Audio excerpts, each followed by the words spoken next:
Hey guys, welcome to the Small Town Cook channel. I'm your host Kevin Dobson, and today I'll be showing you how to break down a whole chicken and making a simple brown chicken stock that you can use in anything really, soups, broths, stocks, you name it. Also, we're going to be breaking down this chicken into 4 different bits, which you can really just plan out your meals and save a lot of money rather than just going to the shop and buying breast or tenderloins and all the rest of it. So yeah, this is going to be a good trick to have when you're in the kitchen.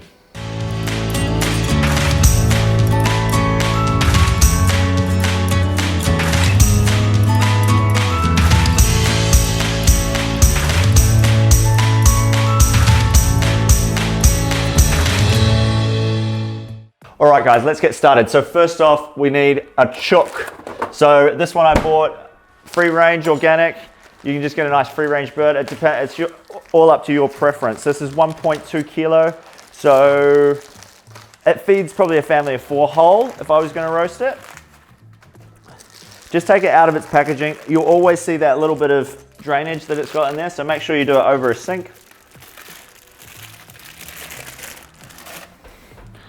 Now, chook, beautiful. Now, we've got the 2 legs, 2 wings, the 2 breasts. What we're gonna start off doing first is taking these wing tiplets off. Now, because we're making a brown chicken stock, I wanna have my tray already with baking paper on it. Once I've touched this bird now, I don't really wanna touch too many other things, you know? Make sure you wash your hands also. Now, starting with the wing tiplets, we're just gonna take off, as you see, kind of almost at this point of the chicken. Slicing down there, taking that off onto your stock tray. Now we're going to start with the legs. Now as the leg kind of comes to the side of the bird, you want to make a wee incision in there with your knife, flipping the bird over. Now don't be scared to keep moving the bird around your board. Just do whatever, if you're left or right-handed. Now always come into this, and as you kind of make that first incision cutting the skin, the leg almost opens up. And just grab the back of the bird and you can just kind of push and that bone just pops straight through the skin. And then once you see that bone, just go on the other side of it and cut straight down. Super simple, guys. Now we've got our first leg. We just do exactly the same thing on the other side, sorry. Popping that bone out, and then you can almost kind of just like, once you've got that bone, let it hang and just slide your knife right through. Right, now we've got 2 legs, and coming through here, I'm going to run my knife down the middle of the crown until I can kind of feel that middle bone that almost runs through the chest there. And then just on one left or right side, depending on what side you want to do first, just running your knife down.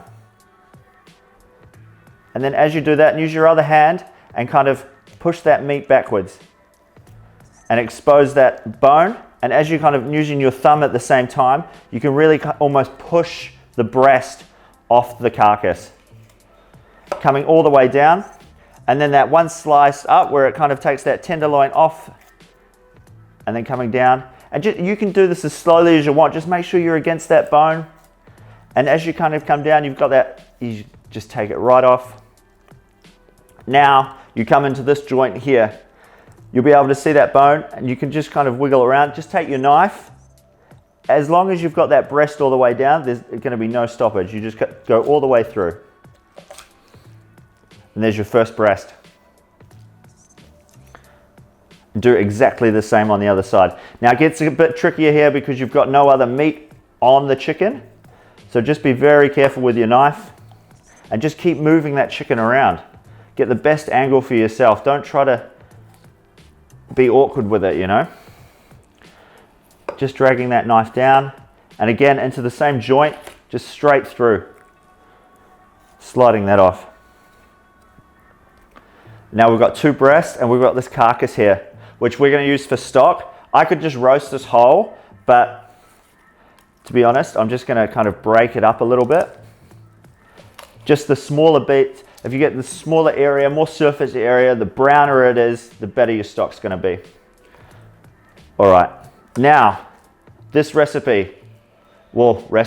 technique, when I found out when I was 18, was just something that was mind-blowing to me, because now I had 2 chicken breasts, now I've got 2 chicken legs.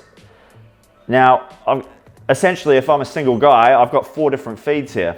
If I'm a couple, I've got 2 or 3 if you really can stretch it. You know, this one can last you for a stir fry, for 2 people, easy, 1 breast. As long as you hip it up with a lot of vegetables.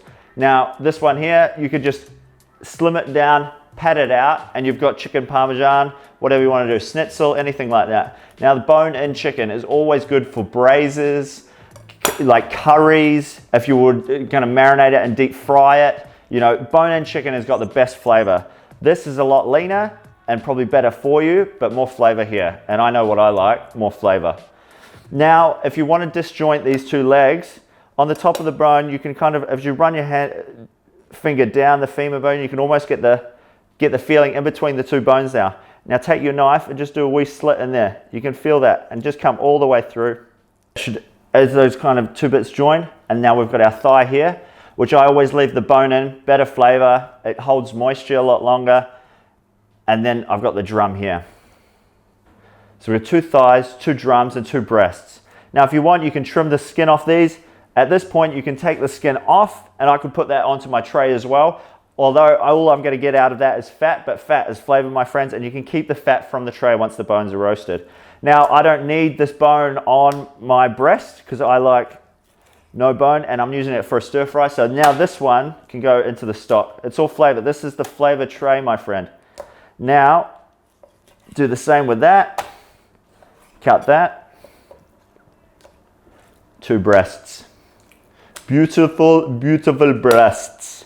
Now, this bad boy, I can put onions, carrots, garlic, whatever. I can roast a bunch of stuff with this chicken bones, but I just want a plain brown chicken stock, so I'm not going to do anything like that. Now, these are going to go in an oven, which has been preheated at 180 for 45 minutes. Once they're roasted, I'll show you the next step. All right, guys, so now that the bones are out, making sure that they're nice and golden brown. If they're not, just bang them back in for another 10-15 minutes, okay? You want that color on there because that's going to bring a lot of flavor to the stock. Now, when these bones come out, they can be quite oily, so make sure not to tip the tray into the pot. Just bring up the chicken and chuck it into the pot as you kind of do. Make sure it's just not dripping in oil because that's going to get into your stock, and we don't really want too much of that, you know? A little bit's all right. All right, now that we've got those chicken bones in there, we'll take that off to the side. With 1 chicken carcass, I normally do about 1 liter of water. It sets me off at about 700 mils of chicken stock. Make sure your water's cold. If it's hot, you're not really giving the chicken any kind of emphasis to slowly come up to the heat, because as things kind of slowly come to heat, they withdraw all that moisture and flavor out of that chicken. So making sure the water is cold. Now pour that over, and just, if it's not completely covered, if your saucepan's too big and it's a little bit sitting under there, just grab your tongs or a spoon and just give that a little force down just to break it up a little bit and get it underneath the water. Just, you know, making sure it doesn't hang out above the water. Get it all in there nicely. You're going to strain this afterwards. It doesn't matter if you've got bits and pieces everywhere, okay? And just turning that on to a nice low heat. And let that sit for about, just blobbing away for about 2 hours if you can. Top it up if you need to with more water. And that's also, because your flavor is just getting more and more intense as it reduces. So you can kind of dilute it, you know. But I would definitely start off with just 1 liter of water in there and kind of let that reduce and get all the flavor. Then go in with some more cold water if you want to get a really flavorsome stock. Now guys, with this chicken stock, we can skim it if we want to every 10 to 15 minutes, just with a ladle, just going around taking off that excess oil.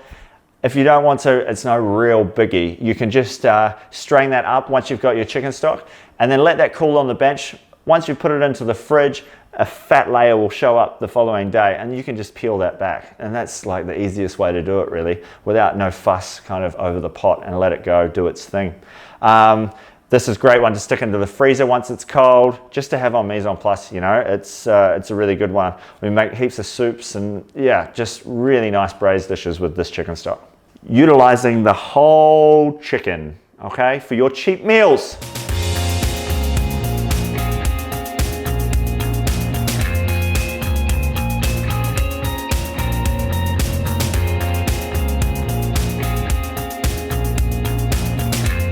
All right guys, thanks for joining me here on Small Town Cook. I really hope you enjoyed the recipe. And if you'd like to subscribe to this channel and hit the notifications bar so you know when I upload some more videos. And please feel free to follow me on Instagram with new updates and tricks and tips throughout the week. Thank you very much.